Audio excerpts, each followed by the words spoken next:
ಸಂಜೆ ಮುಂದೆ ಬಿಸಿ ಬಿಸಿ ಚಾ ಕಾಫಿ ಜೋಡಿ ಇಲ್ಲ ಅಂತಂದ್ರೆ ಯಾವಾಗಾರ ಏನ್ರಿ ಲೈಟ್ ಸ್ನಾಕ್ಸ್ ತಿನ್ಬೇಕಪ್ಪ ಅಂತ ಅನ್ಸಿದಾಗ ಈ ಉಪ್ಪಿನ ಶೇಂಗಾನ ಒಂದ್ಸಲ ಟ್ರೈ ಮಾಡಿ ನೋಡ್ರಿ. ಶೇಂಗಾನ ಕುದಿಸ್ಕೋಬೇಕು. ನಾ ಇಲ್ಲೇ ಗ್ಯಾಸ್ ಮೇಲೆ ಒಂದು ಬೊಗಾನಿ ಇಟ್ಟು ಇದ್ರಾಗ ಒಂದು 4 ಕಪ್ಪಷ್ಟು ನೀರು ಹಾಕಕತ್ತೀನ್ರಿ. ನೀವು ಎಷ್ಟು ಶೇಂಗಾ ತಗೋತಿರಲ್ರಿ ಅದ್ರ 2 ಪಟ್ಟಷ್ಟು ನೀರು ಹಾಕ್ಬೇಕು. ನೀರು ಹಿಂಗ ಚಲೋ ತಿಂಗೆ ಕುದಿಯಕ್ಕೆ ಶುರು ಆದ್ಮೇಲೆ ಈಗ ಇದ್ರಾಗ ಒಂದು 2 ರಿಂದ 3 ಟೀ ಸ್ಪೂನಷ್ಟು ಉಪ್ಪು ಹಾಕಕತ್ತೀನ್ರಿ. ಚಂದಂಗೆ ಮಿಕ್ಸ್ ಮಾಡಿ ಶೇಂಗಾ ಹಾಕ್ತೀನ್ರಿ. ಇದು ಹಸಿ ಶೇಂಗಾ. ನಾ ಇಲ್ಲೇ ಒಂದು 2 ಕಪ್ಪಷ್ಟು ಶೇಂಗಾ ತಗೊಂಡಿದ್ದೆ. ಅದಕ್ಕೆ 4 ಕಪ್ಪಷ್ಟು ನೀರು ಹಾಕೀನಿ.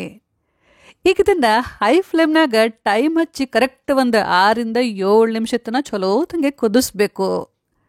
ಈಗ ಒಂದು 7 ನಿಮಿಷ ಆತ್ ನೋಡ್ರಿ. ಶೇಂಗಾ ಎಲ್ಲ ಚಲೋ ತಂಗೆ ಬೆಂದಾವು. ಗ್ಯಾಸ್ ಆಫ್ ಮಾಡಿದ್ರ ಮೇಲೆ ಮುಚ್ಚಿಬಿಟ್ಟು ಒಂದು 5 ನಿಮಿಷ ತನಕ ಇದನ್ನ ಹಿಂಗ ಬಿಡಬೇಕು. 5 ನಿಮಿಷ ಆದ್ಮೇಲೆ ಇದನ್ನ ಒಂದು ಚಾನ್ಗೆ ಹಾಕಿದ್ಯಾರಿ. ಅಗಲಂಗೆ ಹರಡ್ಬಿಟ್ಟು ಒಂದು 2-3 ನಿಮಿಷ ನೀರೆಲ್ಲ ಪೂರ ಬಸಿತನ ಇದನ್ನ ಹಿಂಗ ಬಿಡ್ತೀನಿ. ಮತ್ತು ಆದ್ಮೇಲೆ ಶೇಂಗಾನ ಒಂದು ಕ್ಲೀನ್ ಕಾಟನ್ ಅರ್ಬಿ ಮೇಲೆ ಹಾಕಿ ಅಗಲಂಗೆ ಹರಡಿ ಒಂದು 5 ನಿಮಿಷ ತನಕ ಇದನ್ನ ಬಿಡ್ತೀನಿ. ಅಲ್ಲಿ ತನ ಈ ಕಡೆ ಒಂದು ಕಡಾಯಿ ಒಳಗೆ ಒಂದು 2 ಕಪ್ಪಷ್ಟು ಉಪ್ಪು ಹಾಕಿ ಹುರಿತೀನಿ. ಉಪ್ಪು ನೋಡ್ರಿ ಹಿಂಗೆ ಚಲೋ ತಿಂಗೆ ಬಿಸಿ ಆದ್ಮೇಲೆ ಈಗ ಇದ್ರಾಗ ಶೇಂಗಾ ಹಾಕಾಕತ್ತೀನಿ. ಈ ಶೇಂಗಾ ಭಾಳ ಒಣಾಣು ಇರಬಾರ್ದ್ರಿ ಮತ್ತು ಭಾಳ ಹಸಿನೂ ಇರಬಾರ್ದು. ಈಗ ಇದನ್ನ ಹೈ ಫ್ಲೇಮ್ನಾಗ ಕೈ ಬಿಡ್ಲಾರ್ದ ಚಲೋ ತಿಂಗೆ ಹುರಿಬೇಕು. ಒಂದು 2-3 ನಿಮಿಷ ತನ ಹೈ ಫ್ಲೇಮ್ನಾಗ ಚಲೋ ತಿಂಗೆ ಹುರಿದ್ಮೇಲೆ ಈಗ ಉರಿನ ಸಣ್ಣ ಮಾಡ್ರಿ. ಎಲ್ಲಿ ತನ ಹುರಿಬೇಕಪ್ಪ ಅಂತಂದ್ರೆ ಶೇಂಗಾ ಗರಿ ಗರಿ ಆಗಬೇಕು, ಕೆಂಪಗಾಗಬೇಕು.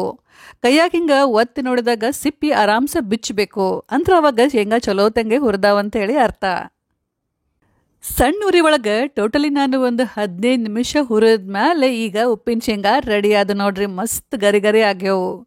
ಗ್ಯಾಸ್ ಆಫ್ ಮಾಡಿ ಒಂದು ಜಾಲ್ರಿ ತಗೊಂಡಿದ್ರಾಗ ಶೇಂಗಾನ ತೆಗ್ಯಾಕತ್ತೀನ್ರಿ. ಉಪ್ಪು ಕೆಳಗೆ ಬೀಳ್ತೈತಿ, ಶೇಂಗಾ ಜಾಲ್ರಾಗ ಉಳಿತಾವು.